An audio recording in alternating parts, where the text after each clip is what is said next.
देश में अब तक 168 करोड़ से अधिक टीके लगाए जा चुके हैं।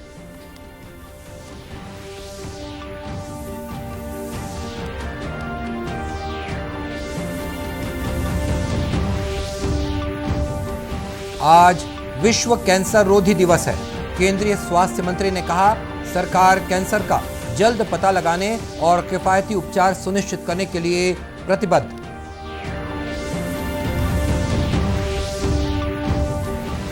केंद्र सरकार ने नीट स्नातक 2022 परीक्षाओं को 6 से 8 सप्ताह के लिए टाल दिया।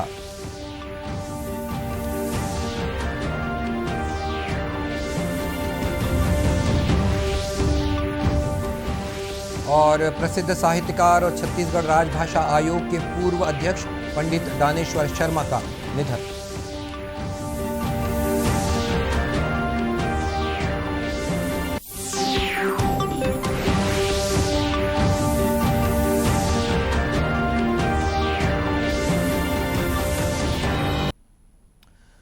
नमस्कार, आप देख रहे हैं दूरदर्शन समाचार। मैं हूं मनीष अहलुवालिया और अब समाचार विस्तार से।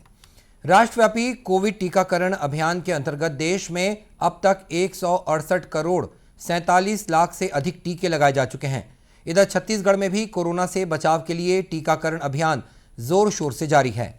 प्रदेश में अब तक 3 करोड़ 56 लाख 1 हजार से अधिक कोविड रोधी टीके लगाए गए हैं, जिनमें से 2 करोड़ 5 लाख 78 हजार से अधिक लोगों को टीके की पहली खुराक और 1 करोड़ 47 लाख 51 हजार से अधिक लोगों को टीके की दोनों खुराकें दी जा चुकी हैं। वहीं 2 लाख 72 हजार से अधिक लोगों को बूस्टर डोज भी लगाई गई है। इस बीच प्रदेश की पॉजिटिविटी दर 5.87% तक पहुंच गई है। कल प्रदेश में 2454 व्यक्ति कोरोना संक्रमित पाए गए।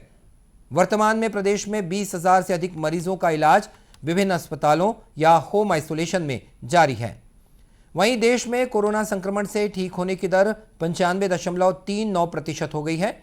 देश में फिलहाल 14,35,000 से अधिक मरीजों का उपचार चल रहा है। आज विश्व कैंसर रोधी दिवस है। कैंसर के बारे में जागरूकता फैलाने और इसकी रोकथाम, जांच और उपचार को प्रोत्साहित करने के लिए हर साल 4 फरवरी को यह दिवस मनाया जाता है।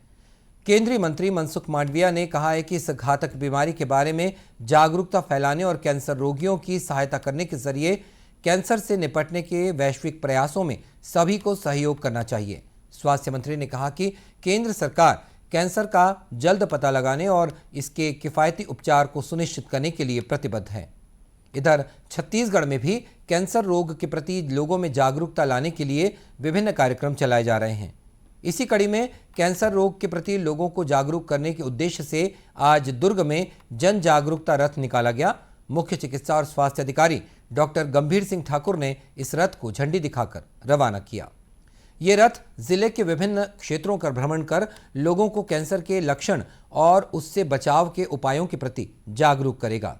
डॉक्टर ठाकुर ने बताया कि कैंसर एक भयावह रोग है और ये कई प्रकार का होता है और इसके लक्षण भी अलग अलग होते हैं। सतर्कता से ही इससे बचा जा सकता है। आज विश्व कैंसर दिवस के उपलक्ष्य में प्रचार प्रसार के लिए 3 गाड़ियों का हम लोग जिला कार्यालय से रवानगी किए हैं, जिसमें मुख्य उद्देश्य हमारा कैंसर के प्रति जागरूक लाना है लोगों को और कैंसर से बचाव के उपाय के बारे में समझाना है। कैंसर क्यों फैलती है, उसके क्या उपचार होने चाहिए, क्या लक्षण होने चाहिए, उस संबंध में वो विस्तृत जानकारी गांव-गांव, मोहल्ले में जाकर प्रचार करेंगे और ऐसे मरीज जो कैंसर से पीड़ित होने की संभावना है उसको तत्काल लाने की सलाह देंगे।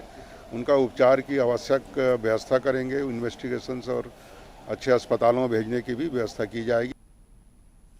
इस अवसर पर मिशन इंद्रधनुष के तहत किए जाने वाले टीकाकरण के लिए भी जागरूकता रथ को रवाना किया गया। इस दौरान स्वास्थ्य विभाग के अनेक चिकित्सा अधिकारी और कर्मचारी मौजूद थे। प्रदेश में इन दिनों कुष्ठ निवारण पखवाड़ा मनाया जा रहा है। इसी कड़ी में कबीरधाम जिले में भी 30 जनवरी से 13 फरवरी तक कुष्ठ निवारण पखवाड़ा मनाया जा रहा है। इस दौरान लोगों को कुष्ठ बीमारी और विभिन्न चर्म रोगों की विस्तृत जानकारी देने के लिए जिले के सभी विकास खंडों में विविध आयोजन किए जा रहे हैं। मुख्य चिकित्सा और स्वास्थ्य अधिकारी डॉक्टर शैलेंद्र कुमार मंडल ने बताया कि बीती 30 जनवरी से जन जागरूकता और लक्षण युक्त और संभावित मरीजों की खोज अभियान को शुरू कर दिया गया है। बोडला के भलपहरी में कुष्ठ जांच शिविर शुरू किया गया है। 7 फरवरी को पंडरिया के जंगलपुर, 9 फरवरी को कवर्धा के सूखाताल, 11 को लोहारा के गोछिया में ये शिविर आयोजित किए जाएंगे।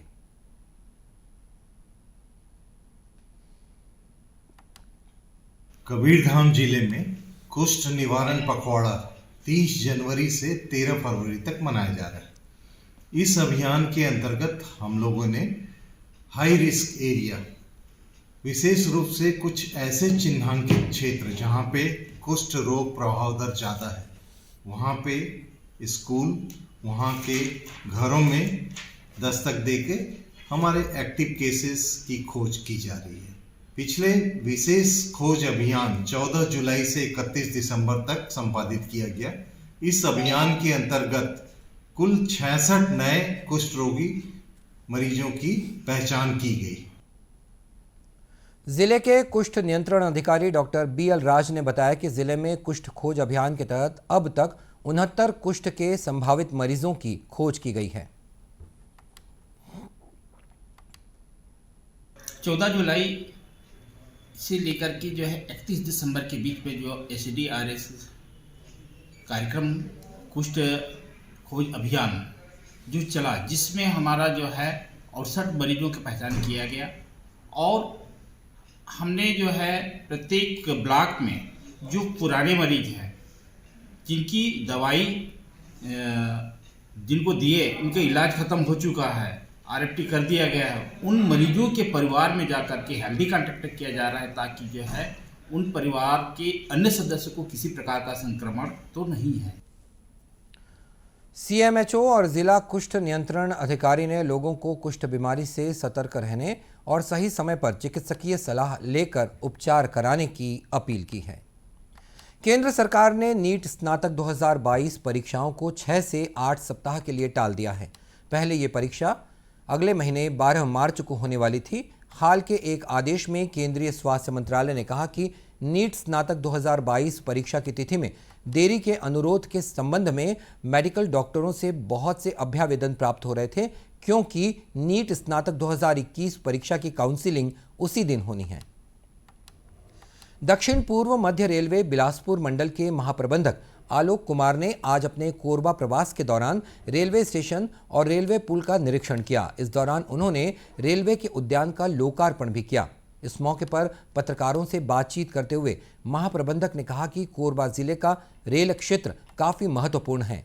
देश के बिजली संयंत्रों के लिए कोरबा से रेल मार्ग के जरिए ही कोयले का परिवहन किया जाता है, जिस पर सीधे प्रधानमंत्री कार्यालय की निगरानी रहती है।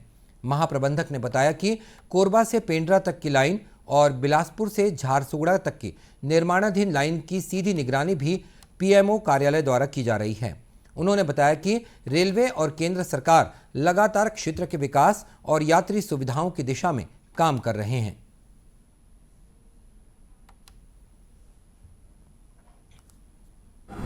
कोरबा से लेकर बिलासपुर तक एक वार्षिक निरीक्षण करा जा रहा है, जिसमें हमारे जोन के सभी विभागाध्यक्ष, प्रमुख विभागाध्यक्ष आए हैं। हर कार्य क्षेत्र को बारीकी से निरीक्षण करा जाएगा। यात्री सुविधाओं के हिसाब से, सेफ्टी के हिसाब से और जो इस क्षेत्र की आकांक्षाएं हैं उसके हिसाब से इसका बारीकी में निरीक्षण करा जाएगा और ये प्रयास करा जाएगा कि कहां-कहां कमियां हैं उन्हें दूर करा जाए। गौरतलब है कि कोरबा में SCCL की खदानों से कोयला परिवहन कर बिलासपुर रेल मंडल को सर्वाधिक राजस्व मिलता है। प्रदेश में रेत सहित विभिन्न खनिजों के अवैध उत्खनन, परिवहन और भंडारण के खिलाफ शासन प्रशासन ने कार्रवाई तेज कर दी है। विभिन्न जिलों में खनिज, राजस्व विभाग और पुलिस की टीमें रेत, गिट्टी, मिट्टी, मुरुम और अन्य खनिजों के अवैध उत्खनन के खिलाफ लगातार कार्रवाई कर रही है। इसी कड़ी में कोरिया जिले में भी हफ्ते भर के तीन खनिजों के अवैध उत्खनन के 3 दर्जन से अधिक मामलों में कार्रवाई की जा चुकी है। कलेक्टर कुलदीप शर्मा ने बताया कि मुख्यमंत्री के निर्देश पर जिले में खनिजों के अवैध उत्खनन और परिवहन के खिलाफ प्रशासनिक कार्रवाई की जा रही है। राष्ट्रपति जी के निर्देशानुसार खनिज विभाग, राजस्व विभाग और पुलिस विभाग की टीम के द्वारा निरंतर रूप से अवैध उत्खनन पर और परिवहन पर कार्रवाई की जा रही है, जिससे कि किसी भी प्रकार के अवैध उत्खनन पर प्रतिबंध लगा जा सके। उल्लेखनीय है कि कोरिया जिले के भरतपुर, सोनहत, खड़गवां, मनेन्द्रगढ़ और बैकुंठपुर क्षेत्र में बड़े पैमाने पर रेत के अवैध उत्खनन और परिवहन की शिकायतें मिलती रही हैं। प्रसिद्ध साहित्यकार और छत्तीसगढ़ राजभाषा आयोग के पूर्व अध्यक्ष पंडित दानेश्वर शर्मा का दुर्ग में निधन हो गया। शिवनाथ मुक्तिधाम दुर्ग में आज उनका अंतिम संस्कार किया गया। पंडित दानेश्वर शर्मा ने भिलाई इस्पात संयंत्र में अपनी सेवाएं देते हुए छत्तीसगढ़ी लोक कला को आगे बढ़ाने में अपना बहुमूल्य योगदान दिया। साहित्य के क्षेत्र में भी उनकी महत्वपूर्ण भूमिका रही है। मुख्यमंत्री भूपेश बघेल ने पंडित दानेश्वर शर्मा के निधन पर गहरा दुख व्यक्त किया है। आज़ादी के लिए भारत का शानदार संघर्ष आधुनिक विश्व के महानतम संघर्षों में से एक है। दूरदर्शन समाचार इतिहास की धारा बदलने वालों की झलक रोजाना आपके लिए लेकर आ रहा है। आज हम बात करेंगे चौरी चौरा घटना के बारे में।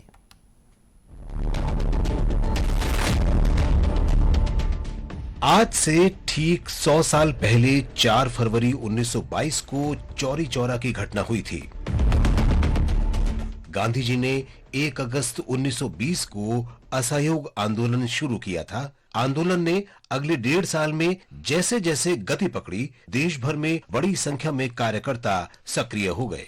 जनवरी 1922 में गोरखपुर कांग्रेस कमेटी और खिलाफत कमेटी ने किसानों से विदेशी सामान बेचने वाली दुकानों पर धरने का नेतृत्व करने का आग्रह किया। पुलिस ने विदेशी कपड़ों का व्यापार का विरोध कर रहे कार्यकर्ताओं को रोकने की कोशिश की। इस घटना से स्थानीय लोगों में रोष फैल गया। 4 फरवरी को चौरी चौरा कस्बे में लोग जमा हो गए और चौरी चौरा थाने के नजदीक मुंडेरा बाजार में धरना देने के लिए निकल पड़े। पुलिस ने जब गोलियां चलाईं तो प्रदर्शनकारियों का गुस्सा ज्वालामुखी की तरह फूट पड़ा।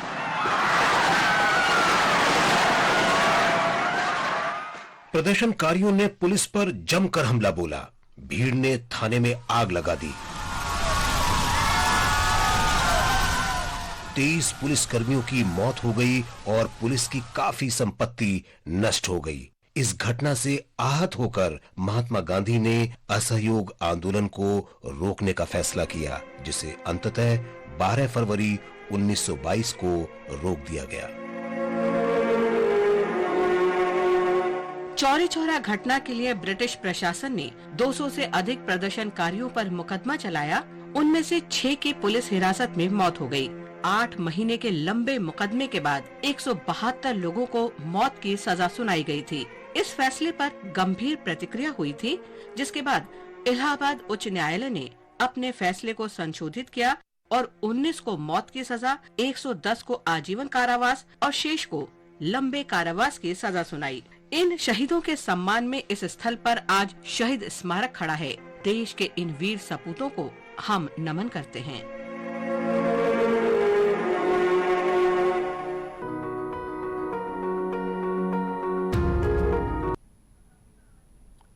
और चौरी चौरा घटना को आज 100 साल पूरे हुए। इसी के साथ ये समाचार बुलेटिन समाप्त हुआ। नमस्कार।